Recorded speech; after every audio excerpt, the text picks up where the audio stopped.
dinamay mo na yung presidente. Sinabi ng PIDEA, it was never included. Your Honor, mali naman po yan. Mali naman po yan. Your Honor, nandun nga po sa PIDEA na iwan.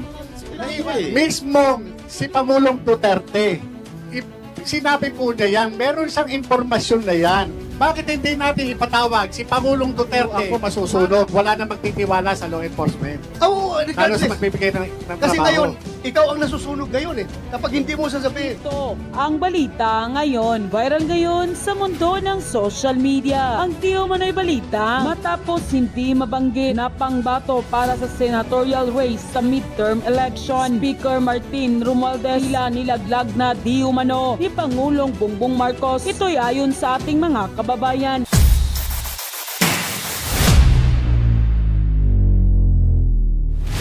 Ito na nga mga kababayan, kamakailan nga lamang pinangasiwaan ni Pangulong Bongbong Marcos ang panunumpa ng mga bagong miyembro ng Partido Federal ng Pilipinas o PFP na binubuo ng House Representative, Governor, Vice Gobernador, Board Member at iba pang inductees sa isang seremonya na ginanap sa lungsod ng Maynila sa Diamond Hotel. Ang Partidong Federal ay itinatag noong taong 2018 na naglalayong panindigan ang bisyon ng administrasyon na may agenda sa pag-unlad na nakatuon sa paggawa ng pamahalaan na madaling mapuntahan ng mamamayang Pilipino. Sa nangyaring seremonya, sinabi ni Pangulong Bongbong Marcos na ang kanyang partidong pangpolitika, ang Partido Federal ng Pilipinas, ay nagsisimulang magsama-sama ng mga puwersa bilang paghahanda para sa 2025 midterm election. Sa nasabing oath-taking, sinabi rin ng Pangulo na nakikipagpulong na siya sa iba pang pangunahing pangbansang partido upang bumuo ng mga alyansa para sa halalan 2025. Ayon nga sa Pangulo, sa aking kapasidad bilang pinuno ng partido, nakipag-usap ako sa lahat ng iba't ibang partido.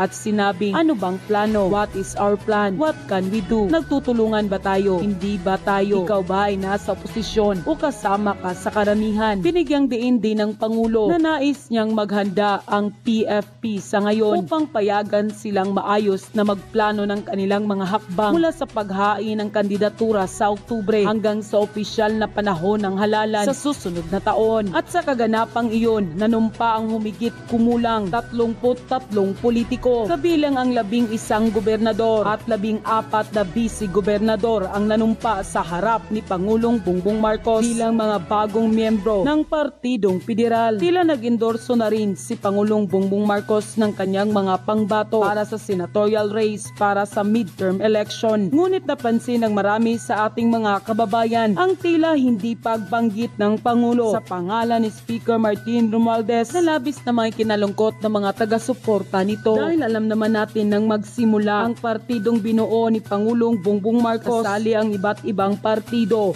Lakas, CMD, Hukbong ng Pagbabago, HMP at Partidong Masa ng mga Pilipino at mga panauhing mga kandidato mula pa sa ibang partido ang nagsanib puwersa para maging unit team. At nang tanungin si Tamayo, ang Pangulo ng PFP, kung nakikipag-usap ang PFP sa Hukbong ng Pagbabago o HNP, ang partido na pinamumunuan ni Vice President Sara Duterte. Sabi nito, sa ngayon hindi, dahil ang alyansa ng PFP at HNP ay para sa 2022 national election. Samantala, hindi naman mapigilan ng marami sa ating mga kababayan na magbigay ng kanilang hinaing at komento sa mundo ng social media. At ayon pa sa kanila, naku ay smells fishy. Baka iniwan na ni PBBM si Tamba kasi naman mahilig pumapel katulad ni FL. Hindi naman nakakabuti sa imahe ni PBBM. Mabuti nga na hindi sinama si Tamba para sa ibang partido na lang siya para hindi nadadamay si PBBM sa kanilang mga kalukuhan. Kawawa kasi ang Pangulo, nagtatrabaho ng mabuti, nasisira dahil sa mga taong nakapaligid sa kanya. Hindi sinama si Tamba sa senatorial dahil gawin ng Prime Minister yan kung matuloy yung balak nila. Halata naman. Siguro di sinama dahil madaling manalo magpa-re-elect pagka-congressman para permanenteng speaker. Baka nilaglag na ni PBBM kaya hindi sinama sa senatorial kahit na mataas pa ito na posisyon kasi mahina ang resulta sa survey. Baka masayang lang ang pondo ng kanilang partido. Your Honor, ito po even si Pangulong Senator Duterte. Jinggoy, if I may, Jonathan, Your Honor. yung ayaw, klaruhin natin ito talaga bang nakalimutan mo na kung sino yung confidential informant mo, or ayaw mo lang sabihin because you don't want to break the trust between a informant and handler? Alam natin, as operatives, meron tayo diyang agreement between you and the confidential informant na hindi mo i-disclose yung pangalan niya no matter what happens. So, am I correct to assume na ayaw mo lang sabihin dahil ayaw mong ilaglag yung informant mo, or talagang nakalimutan mo na kung sino siya? Alam niyo, Your Honor, pinipilit kong alalahanin yung pangalan ng tao. Babae, lalaki? Your Honor, yung mahirap kasi kung i-divulge ko yung kasarian ng confidential informant, Your Honor, makakanib ang buhay noon. Hindi po man sa, yung confidential informant, Your Honor, hindi po sa, talagang makakanib ang buhay, ma-identify kagad siya. Operator ka, ako operator rin ako. Alam kong hindi ko ilaglag yung aking informant. Pero andito na tayo sa punto na ikaw na mismo ngayon, yung credibilidad mo ang tinatanong mo, baka nagsisinungaling ka dahil baka gawa-gawa mo lang ito dahil wala kang maituro na informant eh. Ito just a piece of advice. Once bigay sa kanya ng power of, ano power rin, Joe? Notarial power. Ibibigay niya yan. So, ultimately, magiging public document yan. Hindi mo na yan maitatago. So, ngayon, taruin natin, are you just hesitant to break your code of honor, your relationship between you and the confidential informant, or talagang wala ka nang maalala?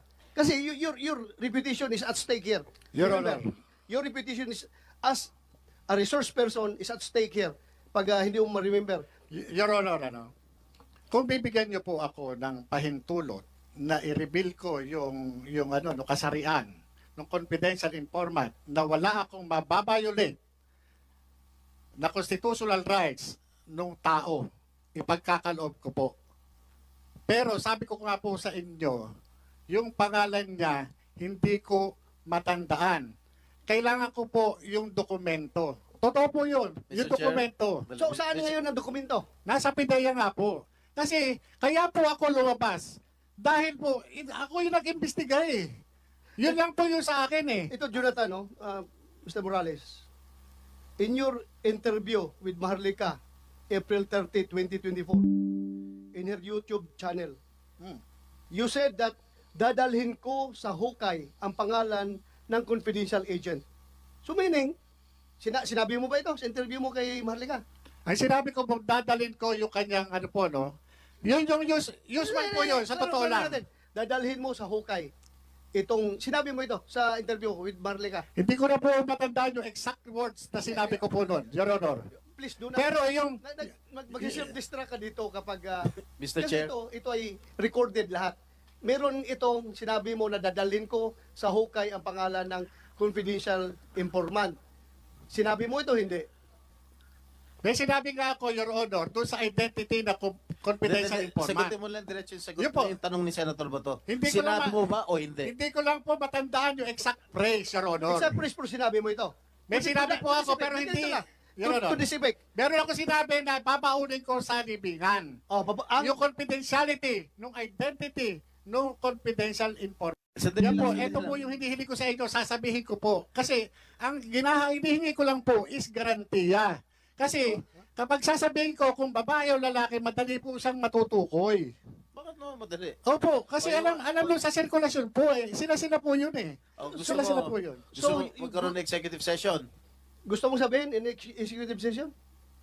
Palalabasin Yung namin lahat pangalan? ng mga tao rito. Tayong dalawa lang, mag-executive Oh, session. yan. Bigyan Yes, mo Your sa Honor, akin. pagka kayo, pero yung ang pangalan, hindi, pero yung kasarian, baka sabi ko sa inyo, kahit hindi na po, bigyan nyo lang po ako ng garantiya na hindi ako ma-incriminate. Your Hindi Honor, yun lang po. Paano ka ma-incriminate na kasarian lang pala sabihin mo eh? How many, anong population ng gender na lalaki o gender na babae sa buong mundo? Your Honor, pagka nagsabi ho ako, masusunog, wala na magtitiwala sa law enforcement. Oh, Lalo regardless. sa magbibigay ng Kasi trabaho. ngayon, ikaw ang nasusunog ngayon eh. Kapag hindi mo sasabihin, ikaw ang nasusunog.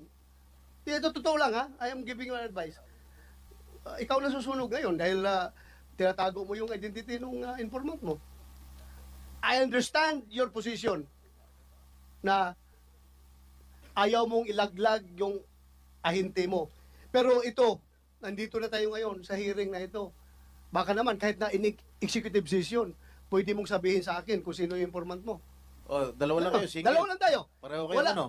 Your Honor, kung ito, yung pangalan, alam ko, kaya nga, hindi, sa totoo lang, Your Honor, hindi ko na matandaan sa tagal. Bali, At wala. saka yung sinasabi, Your Honor, ni Senator Jinggoy, na lahat ng detalye alam ko. Your Honor, hindi ko nga alam yung ibang detalye. Kung ano lang po yung natatandaan ko, yun lang po.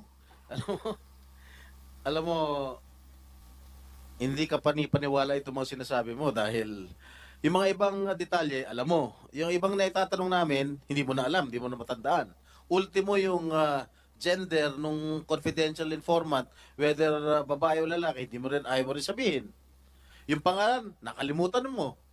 Pero samantalang yung mga ibang tinatanong namin sa inyo, way back, alam mo. Your Honor, kung mapapansin Alam nyo, mo, Mr. Jonathan, o ano bang rango mo, Jonathan? Colonel? hindi po, agent po. Ha? Agent. Agent. For- Alam mo, Agent Jonathan, dito, we are ferreting out the truth. Ngayon, kung yung sinisiwalat mo rito, panay hearsay, hindi ka namin paniniwalaan. Dinamay mo na yung presidente. Sinabi ng PIDEA, he was never included in the drug list.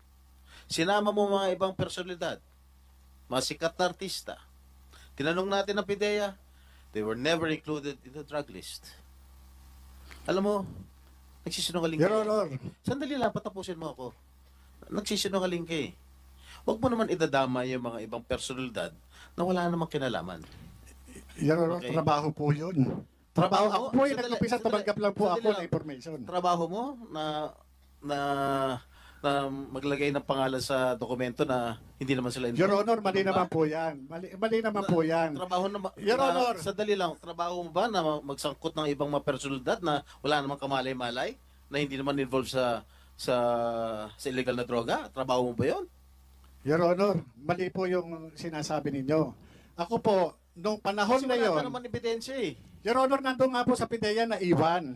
Naiwan. Sandali, Your Honor, tinatawag natin sa PIDEA eh. mismo si Pangulong Duterte, sinabi po na yan, meron siyang impormasyon na yan. Bakit hindi natin ipatawag si Pangulong Duterte para, opo, Your Honor, Your Honor, Your Honor, Alam mo, I am tempted to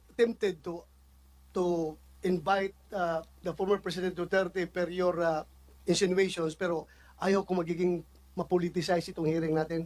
We may lose our objectivity here kapag papasukan na ito ng mga contending parties. I myself, being the chairman, I am identified with President Duterte, pero my God, with all honesty, I'm trying to be objective here. Kaya please, wag mo munang idamay yung former President Duterte kung gusto mong hindi mapasukan ng political color itong ating hearing.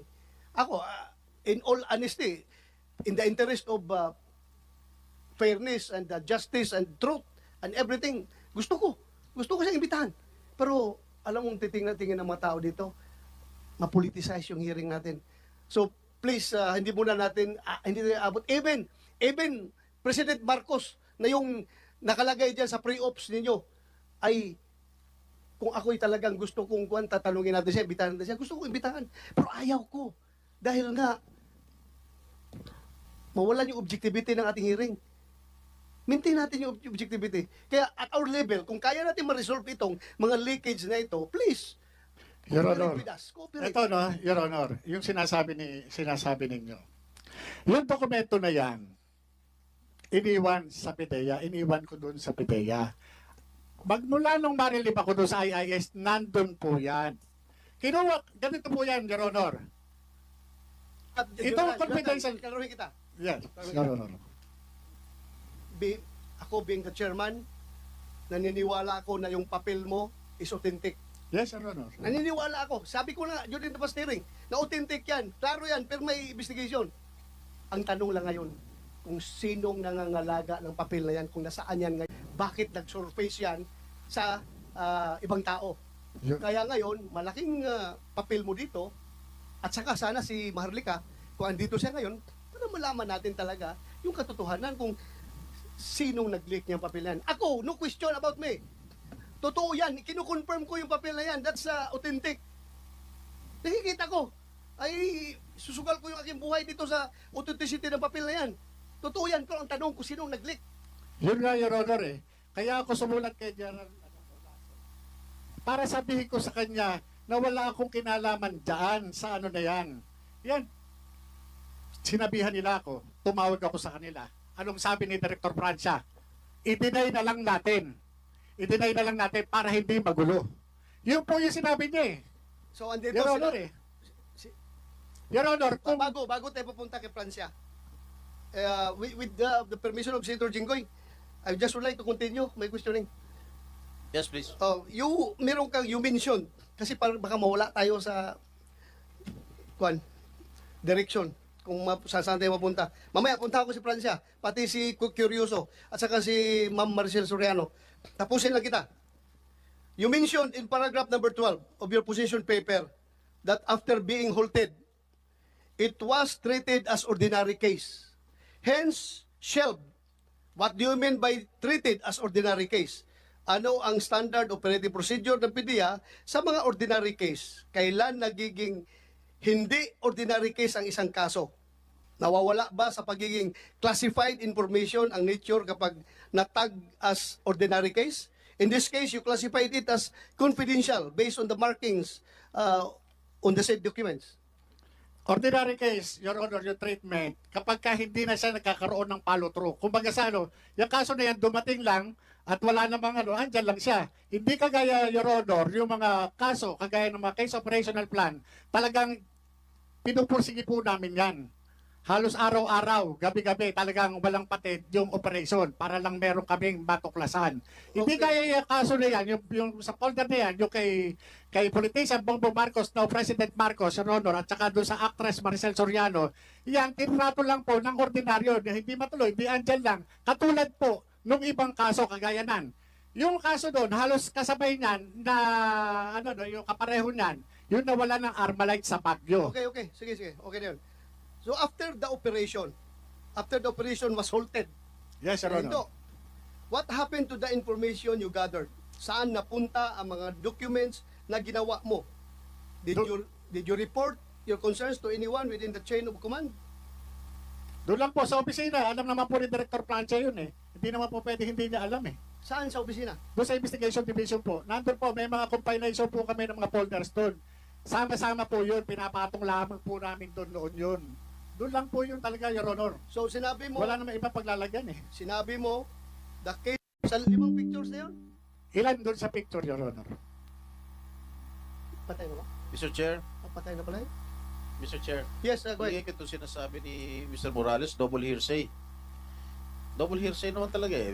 Pinapakalanan niya yung si Maricel Soriano, Bongbong Marcos, Bong Dasa, galing daw sa informant niya. Tapos, Your Honor, sa pagkolekta namin ng mga information, ganun lang po ang proseso. Buti nga po, Your Honor, yung pagkakataon na yun, na-reduce po yun doon sa affidavit. Kasi nga po, ang purpose po ng pagkuha ko ng affidavit that time is para po doon sa application ng search warrant. Kaya po yun, deposition of witness po, yung prepared na document, yung short statement na yun. Yung tinuturo po na condominium, hindi po siya basta-basta na lang magkakandak ka ng anti-drugs operation. Kailangan po doon is search warrant. Kaya nga yung preparation po ng dokumento na yun, nireduce doon sa deposition of witness. Kaya yung sasabihin, kaya nga ang purpose, Your Honor, ng operation sana, ng casing and surveillance is to verify the veracity of the report, Your Honor. Hindi ko mo yun ay nakikita doon sa litrato, agad-agad, yun na yung gagamitin ebidensya sa korte. Your Honor, merong instruction din ako doon sa confidential informant na kumuha hanggat maaari ng sample nung white powdery substance na sinasabi niya. Sa akin, Your Honor, nagre-relay lang ako. Ano yung white powdery substance na sinasabi? Sa description at saka sa declaration ng confidential informant, ito ay cocaine. Ngayon, Siya mo? Hindi po, cocaine. Ngayon, yung pong declaration po ng confidential informant, kahit nakikita ko dun sa litrato, tinatanong ko po sa kanya kung ano ito. Bagamat gusto kong linawin, Your Honor, yung litrato na yon o anuman, hindi siya sapat para sabihin natin na ang tinitira ay dangerous drugs agad. Kinakailangan meron tayong chemistry report. Kaya nga, ang subject po nung pre-ops at saka authority to operate na yun is to validate the information given by the confidential informant. Sa akin po, yung proseso na ginawa ko lamang po sa kanya, parte lamang po ng trabaho ko. Kung magmamaterial po yun, mag-ano po yun, i-apply po namin ang search warrant. Yun po yun.